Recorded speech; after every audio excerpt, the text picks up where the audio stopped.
ചേലക്കരയിൽ ബ്രാൻഡഡ് ഷൂസുകളുടെയും ബാഗുകളുടെയും മായാവിസ്മയ ലോകം. ഓണാഘോഷം പൊടിപൊടിക്കാൻ അന്നയും നിങ്ങളോടൊപ്പം. മെഗാ പ്രൈസ് 3 സ്വർണ്ണ നാണയം. കൂടാതെ fridge, washing machine, water heater, TV, mobile phone എന്നിങ്ങനെ നിരവധി സമ്മാനങ്ങൾ നേടി ഈ പൊന്നോണം കളറാക്കാം. Anna shoes and sports, Canara ബാങ്കിന് എതിർവശം, Chelakkara. Nehru group of institution നടത്തുന്ന Nehru science innovation and technology expo ലക്കടിയിലും പാമ്പാടിയിലും ആരംഭം കുറിച്ചു. മന്ത്രി കെ കൃഷ്ണൻകുട്ടി ഉദ്ഘാടനം നിർവഹിച്ചു. അന്വേഷിക്കാനുള്ള മനസ്സ് വളർത്തിയെടുക്കുന്നതിൽ വലിയ പരാജയമാണ് നമ്മളെന്ന് മന്ത്രി അഭിപ്രായപ്പെട്ടു. മന്ത്രിമാരെയും ജനപ്രതിനിധികളെയും രാഷ്ട്രസേവകരായി നാം പരിഗണിക്കുന്നുണ്ട്.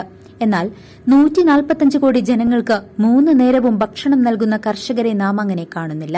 കർഷകരെ രാഷ്ട്രസേവകരായി സമൂഹം അംഗീകരിക്കേണ്ടതുണ്ട് എന്നും മന്ത്രി കൂട്ടിച്ചേർത്തു. മൌറീഷ്യസ് ഇന്ത്യ ട്രേഡ് കമ്മീഷണറും നെഹ്റു ഗ്രൂപ്പ് ചെയർമാനുമായ അഡ്വക്കേറ്റ് ഡോക്ടർ പി കൃഷ്ണദാസ് അധ്യക്ഷനായി. Indian naval academy commandant vice admiral Praveen C Nair മുഖ്യാതിഥിയായി. Nehru group CEO doctor P Krishnakumar, Lakkidi Jawahar college of engineering and technology principal doctor N Gunasekaran, student coordinator A Ashiq എന്നിവർ സംസാരിച്ചു.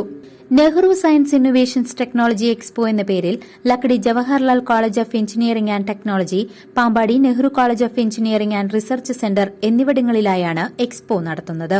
തമിഴ്നാട്, കേരളം എന്നീ സംസ്ഥാനങ്ങളിൽ നിന്നുമുള്ള കോളേജുകളിൽ നിന്നുമായി 30,000ഓളം വിദ്യാർത്ഥികളാണ് 2 ദിവസങ്ങളിലായി നടക്കുന്ന എക്സ്പോയിൽ പങ്കെടുക്കുന്നത്.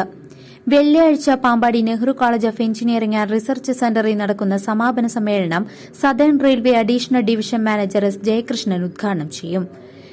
Nehru science innovation and technology expo വൈദ്യുത മന്ത്രി കെ കൃഷ്ണൻകുട്ടി ഉദ്ഘാടനം ചെയ്തു.